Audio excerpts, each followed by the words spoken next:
जी बिस्मिल्लाहिर्रहमानिर्रहीम जी, अस्सलाम वालेकुम स्टूडेंट। होप कि आप सब लोग खैरियत से होंगे। आई एम जुनेद आशिक। 15 सितंबर को गवर्नमेंट ऑफ पाकिस्तान की तरफ से ऐलान कर दिया गया कि 15 सितंबर को स्कूल ओपन कर दिए जाएंगे, लेकिन इसमें एक कंडीशन भी रखी गई है। वो कंडीशन ये है कि अल्लाह करे कि अगर 15 सितंबर तक सूरत हाल कोरोना की इससे बेहतर होती है या नंबर ऑफ केसेस या ये ज़्यादा स्प्रेड आउट नहीं करता तो 15 सितंबर को हम स्कूल ओपन कर देंगे। तो इसमें दूसरी कंडीशन ये भी है कि अगर अल्लाह ना करे अल्लाह हम सबको अपनी हिफाजत में रखे कि 15 सितंबर तक कोरोना की सूरत हाल या नंबर ऑफ केसेस ज़्यादा होता है या ज़्यादा स्प्रेड आउट करता है, तो इस डेट को एक्सटेंड भी किया जा सकता है एज यूजुअल। इसलिए ऐलान किया गया कि 15 सितंबर को हम स्कूल ओपन कर दिए जाएंगे। लेकिन इसमें स्कूल ओपन करने से पहले इसमें first of all different SOPs तैयार की जाएगी जो कि गवर्नमेंट ऑफ पाकिस्तान तैयार करेगी। और जब गवर्नमेंट ऑफ पाकिस्तान एसओपीज तैयार करेगी तो प्रोविंशियल गवर्नमेंट का ये काम होगा कि वो डिफरेंट स्कूलिंग में इसको इम्प्लीमेंट करवाए, और जो स्कूल इस पर इम्प्लीमेंट नहीं करेंगे इस एसओपीज के मुताबिक तो वो स्कूल बंद कर दिए जाएंगे। इसमें मुख्तलिफ एसओपीज में मुख्तलिफ तजवीज़ात ये भी पेश की जा रही हैं कि क्लासेस की तादाद को कम करके 2 शिफ्ट में कर लिया जाए, फर्स्ट शिफ्ट में और सेकंड शिफ्ट में। मॉर्निंग में बच्चों को बुला लिया जाए कुछ बच्चों को, और कुछ बच्चों को इवनिंग में बुला लिया जाए। और दूसरी तजवीज़ ये पेश की गई है कि जो स्टूडेंट को उनके इवन और ओड रोल नंबर के मुताबिक उनको डिवाइड कर दिया जाए। इवन रोल नंबर को फर्स्ट शिफ्ट में बुला लिया जाए और ओड रोल नंबर को सेकंड शिफ्ट में बुला लिया। थर्ड तजवीज़ ये भी पेश की गई है कि एक क्लास के बच्चे को एक दिन बुला लिया जाए और दूसरी क्लास जो नेक्स्ट होगा उससे अगली क्लास को बुला लिया जाए। तो मुख्तलिफ ये तजवीज़ात पेश की जा रही है। एक तजवीज़ ये भी पेश की गई थी कि क्लासेस का जो इन्वायरमेंट है उनको ओपन कर दिया जाए। तो ये डिफरेंट तजवीज़ात जिस पे रिव्यू कर रही है गवर्नमेंट, लेकिन अभी इस पे एक पक्का जो सा है डिसाइसिव डिसीजन नहीं आया, इस पे अभी रिव्यू कर रही है।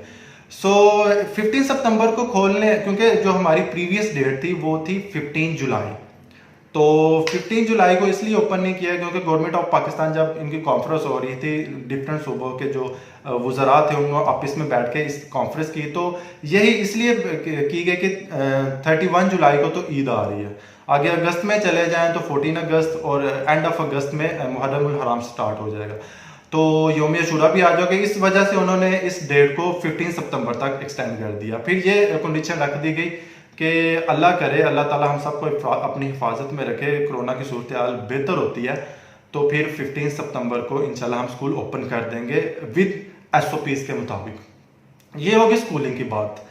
बाकी एक गवर्नमेंट ऑफ पाकिस्तान ने एक ये भी अच्छा ऐलान किया कि ईद के बाद वो एक एसओपीज तैयार करेंगे फैकल्टीज़ के लिए कि वो डिफरेंट टीचर्स जो से वो स्कूल में आए। और एक तो गवर्नमेंट ऑफ पाकिस्तान अपने एसओपीज तैयार करेगी, एक टीचर्स आके अपने एसओपीज तैयार करें, पहले उसकी खुद ट्रेनिंग ले फिर उसको इम्प्लीमेंट करवाएं। तो ये होगी हमारी स्कूलिंग। बाकी अगर यूनिवर्सिटीज़ की बात की जाए तो यूनिवर्सिटीज़ में गवर्नमेंट ऑफ पाकिस्तान ने जस्ट पीएचडी के जो स्टूडेंट्स हैं जिनका काम जस्ट लेबॉर्ट्रीज में है तो उनको इजाज़त दी गई है कि वो ईद के बाद हम एक एसओपीज तैयार करेंगे, उसके मुताबिक वो लेबॉर्ट्रीज में आके अपना काम कर सकते हैं, अपनी स्टडी कंप्लीट कर सकते हैं।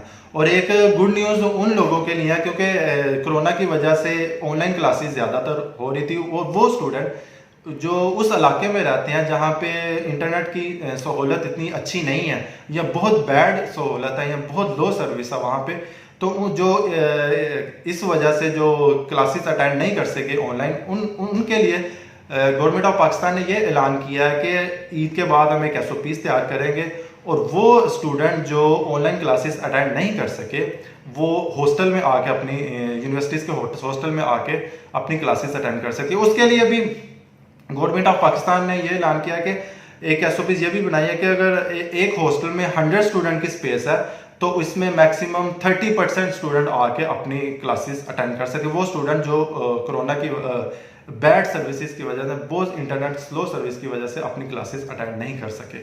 तो ये मुख्तलिफ बहुत अच्छी न्यूज़ आई है एक एजुकेशन इंस्टीट्यूशन की तरफ से, और हम सबको अल्लाह ताला से ये दुआ करनी चाहिए कि अल्लाह ताला हमें इस वबाई मर्ज से और इस सूरत हाल से निकालें ताकि हमारा जो एजुकेशन लॉस हुआ है वो पिछले 4-5 माह से तो वो हम दोबारा रिवाइव कर सकें। तो अल्लाह ताला से ये भी दुआ करें। और मैं अगर आपको सजेस्ट करूँ को ज़्यादा से ज़्यादा आप लोग दुरूद शरीफ पढ़ें, और दुरूद शरीफ पढ़ के अल्लाह, क्योंकि ये एक अल्लाह ताला का एक अमल है, क्योंकि अल्लाह ताला खुद इसको अमल को कर रहे हैं। तो स्टूडेंट हजरात को ये चाहिए कि वो अपनी लाइफ में दुरूद शरीफ को ऐड कर ले। दुरूद शरीफ का ये होता है कि जब आप दुरूद शरीफ पढ़ते हैं, आपके इंटरनल जो मसल्स है वो बहुत ज़्यादा स्ट्रॉन्ग हो जाते हैं, और इनर बॉडी भी आपकी स्ट्रॉन्ग हो जाती है। जैसे कि हम कहते हैं इम्यूनिटी लेवल को, इम्यूनिटी लेवल जैसे कि होती है कि अगर जिसकी इम्यूनिटी अच्छी है वो कोरोना से फाइट कर सकता है। तो आपको भी चाहिए कि दुरूद शरीफ ज़्यादा से ज़्यादा पढ़े, ताकि अल्लाह ताला के आप उसके महबूब के करीब हो जाए, अल्लाह ताला के करीब हो जाए। तो इस सूरत हाल से आप निकल सकते हैं। तो थैंक यू स्टूडेंट, इंशाल्लाह ताला इन चीज़ों पे आप अमल करें और अपनी एजुकेशन को आगे लेके चलें, टाइम वेस्ट ना करें।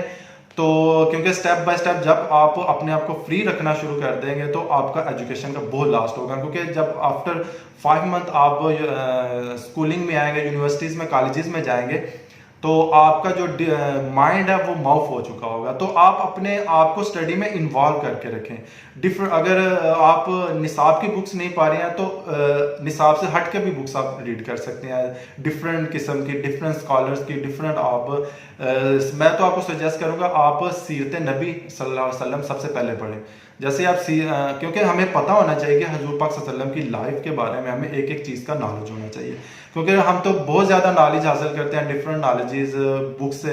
तो जैसे किसी अंग्रेज ऑथर की पढ़ ली, या किसी मोटिवेशनल स्पीकर की पढ़ ली, या किसी ऐसे ही हम पढ़ते रहते हैं। तो फर्स्ट ऑफ ऑल जब भी बुक रीडिंग स्टार्ट करें, सबसे पहले आपको हजूर पाक नबी सल्लल्लाहु अलैहि वसल्लम की सीरत पढ़नी चाहिए।